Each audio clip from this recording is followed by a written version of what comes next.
Shalom, selamat pagi Bapak Ibu Saudara yang dikasih Tuhan. Puji nama Tuhan, kita kembali lagi bertemu, berkumpul bersama-sama mengikuti ibadah pagi lautan Tuhan secara online. Semoga berkat Tuhan, semua karena kesempatan yang diberikan Tuhan. Sebentar kita akan memulai ibadah kita, mari kita awali dengan doa, mari kita bersatu dalam doa. Selamat pagi Yesus, selamat pagi Roh Kudus. Terima kasih Tuhan atas setiap berkat-Mu Tuhan, atas setiap nafas kehidupan baru Tuhan yang Engkau berikan buat kami. Kalau pagi hari ini kami akan memulai ibadah kami Tuhan, kami akan memuji dan memuliakan nama-Mu. Kami juga akan mendengarkan firman-Mu. Kiranya Tuhan bersama-sama dengan kami. Tuhan hadir di ibadah kami dari awal pertengahan hingga akhirnya. Kami serahkan ibadah ini ke dalam tangan-Mu. Kami telah berdoa dan mengucap syukur. Haleluya. Amin. Mari kita sama-sama memuji dan memuliakan nama Tuhan. Kita mau bawa hati kita mau bawa jiwa kita ke hadapan Tuhan pagi ini. Terima kasih Tuhan, menyenangkan-Mu itulah kerinduan kami Tuhan. Tuhan, ku mau menyenangkan-Mu. Tuhan, bentuklah hati ini jadi bejana untuk hormat-Mu, cemerlang bagai emas murni. Tuhan, ku serahkan hatiku, semua ku berikan padamu. Kuduskan agar tulus selalu, agar aku menyenangkan-Mu, menyenangkan-Mu, senangkan-Mu. Hanya itu kerinduanku, menyenangkan-Mu, senangkan hati-Mu. Hanya itu kerinduanku. Mari buat kita hadapan Tuhan, katakan, Tuhan, ku serahkan hatiku,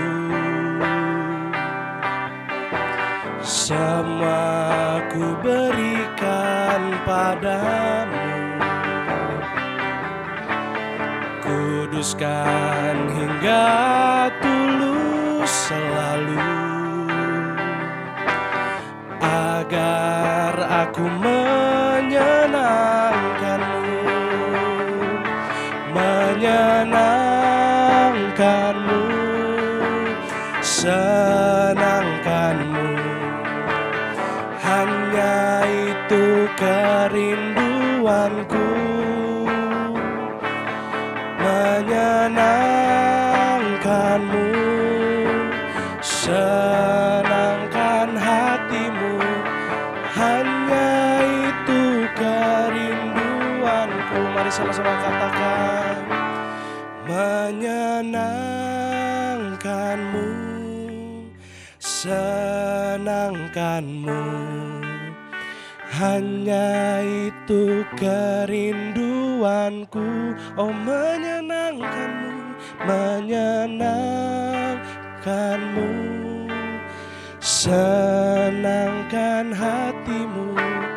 Hanya itu kerinduanku. Sekali lagi katakan, menyenangkan-Mu, senangkan-Mu.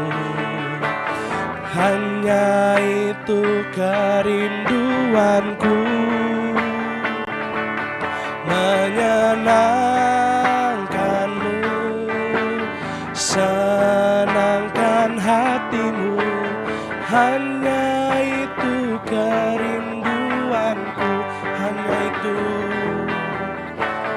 hanya itu kerinduanku. Itu kerinduan kami Tuhan. Hanya itu kerinduanku.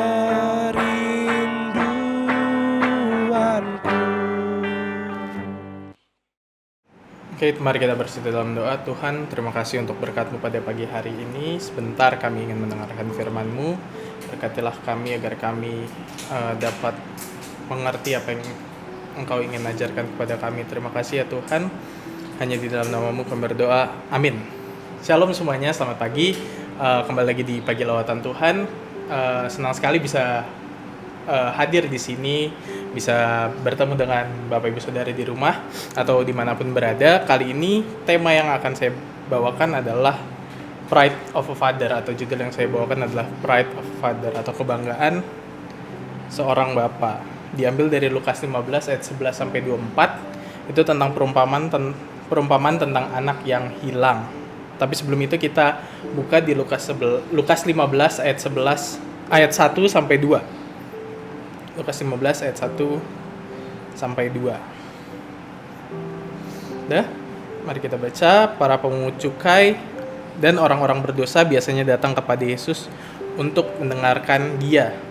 Jadi memang pelayanan Yesus itu bukan hanya ke orang-orang yang suci, ahli Taurat atau orang-orang Farisi saja, tapi Dia malahan ke kaum-kaum yang marginal atau yang gak dipandang oleh orang-orang besar itu. Nah, maka bersungut-sungutlah orang-orang Farisi dan ahli-ahli Taurat, katanya ia menerima orang-orang berdosa dan makan bersama-sama dengan mereka. Ahli-ahli Taurat dan orang-orang Farisi ini tuh gak suka dengan kelakuan Yesus, dengan dia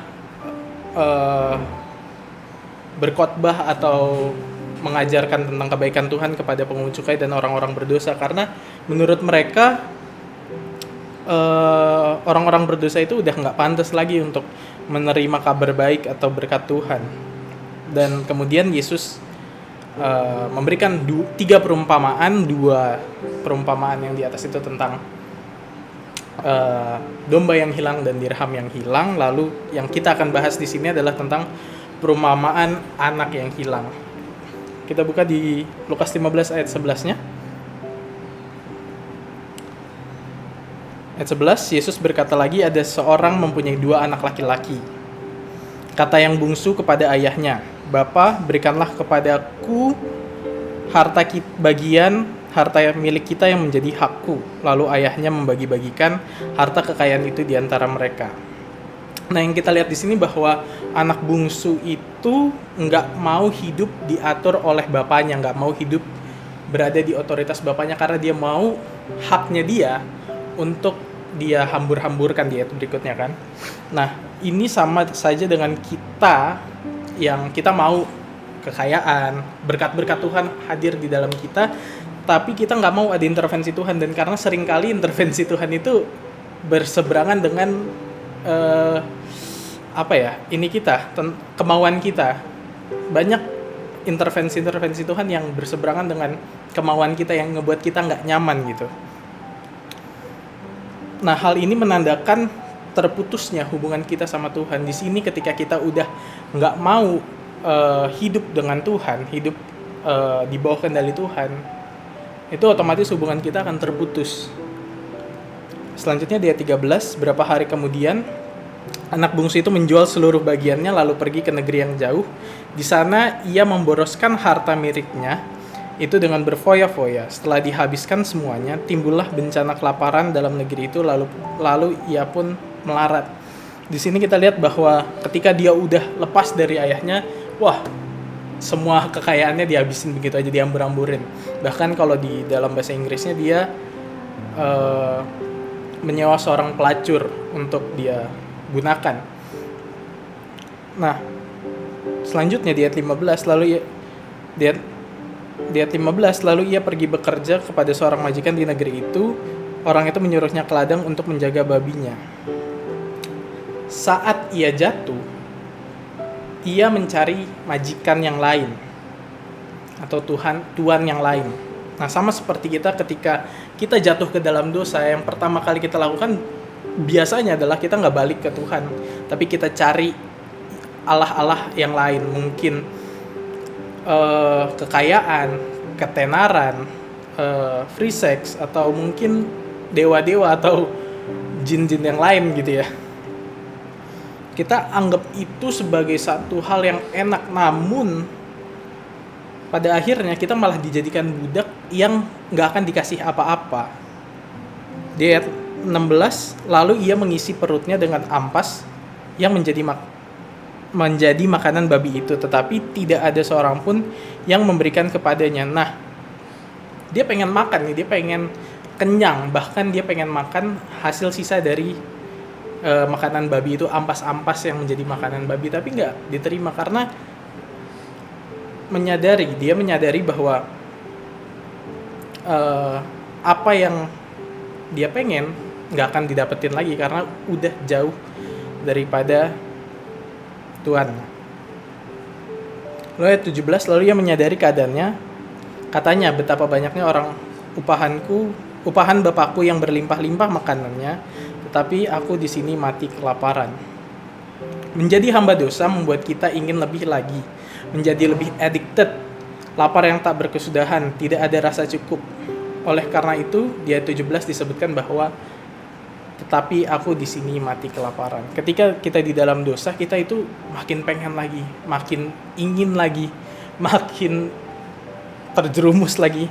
Karena apa? Karena menurut kita itu sebuah kenikmatan, namun sejatinya itu kenikmatan yang hanya sesaat aja.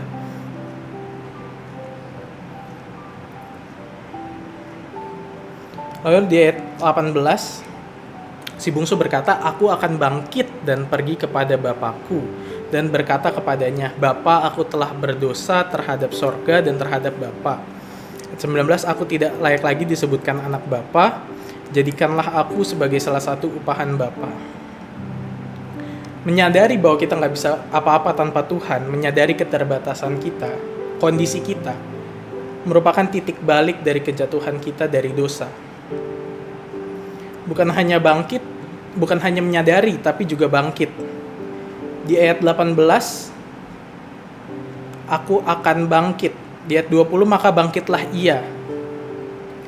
Jadi kita selain menyadari akan keterpurukan kita, akan ketidakmampuan kita terhadap Tuhan, kita juga harus bangkit.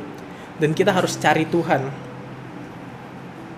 Sikap hati kita, pengakuan dan keterbukaan kita terhadap Tuhan membawa kita menuju kepadanya. Di ayat 20a, maka bangkitlah ia dan pergi kepada bapaknya. Lalu di ayat 20b, ketika ia masih jauh, ayahnya telah melihatnya, lalu tergeraklah hatinya oleh belas kasihan. Ayah itu berlari dan mendapatkan dia, lalu merangkul dan mencium dia. Tuhan inisiatif terlebih dahulu untuk menerima kita. Tuhan inisiatif terlebih dahulu untuk menerima kita. Jadi bukan kita melakukan segalanya buat Tuhan, enggak. Tapi ketika kita mencari Dia, Tuhan inisiatif terlebih dahulu menerima kita. Dan ada satu hal yang menarik di sini, ketika ia masih jauh, ayahnya telah melihatnya. Artinya si ayahnya ini, si bapaknya ini tuh nungguin dia untuk pulang karena dia tahu anak gue nggak akan survive di luar sana tanpa gue di situ. Dia nggak akan survive di luar sana. Akhirnya dia nungguin dengan kecemasan, dan ketika pulang dia lari lalu ngerangkul dan mencium dia. Ketika anak bungsu itu pulang, ketika kita pulang, dia, Tuhan, langsung berlari, merangkul dan mencium kita, mengingatkan kita bahwa kita masih anaknya. Gak sampai di situ aja, di ayat 22 sampai 24, tetapi ayah itu berkata kepada hamba-hambanya, lekaslah bawa kemari jubah yang terbaik, pakaikanlah itu kepadanya dan kenakanlah cincin pada jarinya dan sepatu pada kakinya. Dan ambillah anak lembu tambun itu, sembelihlah dia, dan marilah kita makan dan bersuka cita, sebab anakku ini telah mati dan menjadi hidup kembali, ia telah hilang dan didapat kembali. Maka mulailah mereka bersukaria. Di sini bukan hanya dia mengingatkan kita sebagai kita masih menjadi anaknya, tapi di sini dia juga menyambut kita dengan kebanggaan seorang bapa. Kita ngelakuin hal yang berdosa, tapi paling wow-nya adalah kita masih tetap dianggap berharga sama Dia, kita masih dibanggakan sama Dia. Di ayat 22, tetapi ayah itu berkata kepada hambanya, lekaslah bawa kemari jubah yang terbaik, pakaikanlah itu kepadanya, dan kenakanlah cincin pada jarinya dan sepatu pada kakinya. Yang membuat kita terbebas dari dosa kita, yang membuat kita membuka lembaran baru kita, bukan kita sendiri, bukan kelakuan kita, bukan perilaku kita, tapi Tuhan sendiri yang mengubahkan kita, mentransformasi kita untuk tetap menjadi anaknya, untuk kembali menjadi anaknya. So, apa sih yang dia lihat ketika si anak bungsu ini pulang? Perbuatannya kah? Kerja kerasnya kah? Kesuciannya kah? Sama seperti, apa sih yang Tuhan lihat dari kita? Perbuatan kita kah? Kerja keras kita kah? Atau kesucian kita kah? Daripada semua itu, yang pertama kali Tuhan lihat adalah hati kita. Ketika kita mau bertobat, ketika kita mau kembali kepadanya, di situ Tuhan lihat, oh sini kemari anakku. Tuhan lari kepada kita, Dia meluk kita, Dia cium kita. Kembali, engkau masih aku banggakan, engkau masih berharga di mataku. Kalau Dia melihat perbuatan kita, telah berapa kali kita menyakitinya, telah berapa kali kita ingkar janji kepada Dia. Kalau lihat kerja keras kita, mungkin gak ada apa-apanya. Kesucian kita, pasti kita berdosa. Tapi sekali lagi yang saya ingin ingatkan, Tuhan ngelihat hati kita. Berserahnya kita kepada Tuhan, keinginan kita untuk berada di sisinya, itu yang Tuhan lihat. Sehingga karena belas kasihannya, Dia menerima kita. So teman-teman, bagi teman-teman yang sekarang lagi berada di situasi yang sulit, atau gue udah parah ninggalin Tuhan, gue udah berdosa banget, saya mau kasih tahu ke saudara sekalian, tetap cari Tuhan, tetap lari kepadanya, tetap cari Dia. Karena bagaimanapun juga Dia akan menerima kita, karena Dia lihat hati kita, kesungguhan hati kita untuk berubah, kesungguhan hati kita untuk melayani Dia, kesungguhan hati kita untuk tetap bersamanya. Itu yang Tuhan lihat. Satu lagu yang menggambarkan perumpamaan ini adalah dari Hillsong. Saya ngambil tema ini karena jujur saya waktu itu lagi malam-malam ngedenger lagu, judulnya Pride of a Father, dari Hillsong. Itu lagunya bagus banget. Di refnya dia bilang kayak gini, "When you see me, you see my heart. Through the eyes of your mercy, in the light of your son. You love me with open arms and the pride of a father." Jadi saat Tuhan ngelihat kita, Dia bukan ngelihat perilaku kita, bukan ngelihat tingkah laku kita, tapi Dia ngelihat Dia ngelihat hati kita dari mata belas kasihannya oleh karena anaknya. Dan Dia cinta kita dengan tangan yang terbuka dan kebanggaan seorang bapak. Itu yang membuat saya berubah pikirannya untuk bahwa ketika saya udah gak mikir bahwa saya takut berdosa karena saya takut ke neraka, enggak. Tapi saya nggak mau berdosa lagi karena apa? Karena Tuhan cinta banget sama saya. Sakit hati banget Tuhan kalau di kita malahan berbuat hal yang nggak enak di matanya. Dan marilah kita sama-sama terus tetap dekat sama Dia, terus berserah kepadanya, sehingga seperti apa yang lagu yang dinyanyikan sebelumnya, kita bisa menyenangkan hatinya Tuhan. Lewat apa? Lewat pujian-pujian kita, lewat hati kita. Tuhan Yesus memberkati. Mari kita bersatu dalam doa. Tuhan, terima kasih ya Tuhan sudah menyadarkan kami bahwa betapa cintanya Engkau kepada kami, betapa Engkau sangat mengasihi kami, betapa Engkau sangat membanggakan kami ya Tuhan. Ya Tuhan, kami mau lebih lagi untuk terus berada di sisi-Mu ya Tuhan. Kami tahu kami sering melakukan kesalahan, tapi kami yakin dan percaya Engkau telah menebus dosa kami, Engkau telah menjamah kami, Engkau telah merubahkan kami, Engkau telah memakaikan kami jubah yang terindah ya Tuhan. Terima kasih ya Tuhan. Sebentar kami ingin melakukan aktivitas kami masing-masing. mungkin ada yang bekerja atau ada yang melakukan pekerjaan rumah tangga atau sekolah. Ya Tuhan, kiranya Engkau memberkati segala kegiatan kami pada hari ini, dan kami buka kunci berkat kami selama seminggu ini. Terima kasih ya Tuhan, hanya di dalam nama-Mu kami berdoa. Amin.